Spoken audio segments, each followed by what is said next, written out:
Hello friends, welcome to the Tech Listen channel. So friends, today I will talk about ASUS GeForce RTX 4070 Atlas Shark graphics card. So friend, ASUS has a new graphics card for gamers, and friend, a full custom design with 3 axial fans has been unveiled by ASUS.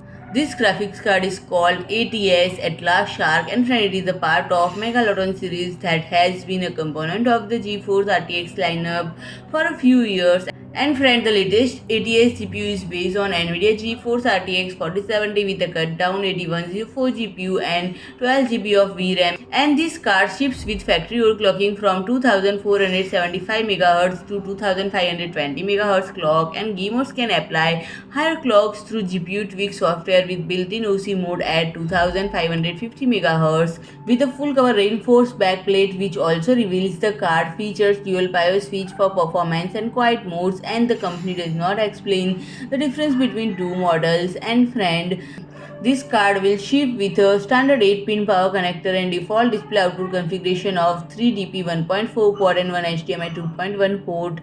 And friend, if you like my video, please do like, share and comment, and don't forget to subscribe my channel and press the bell icon.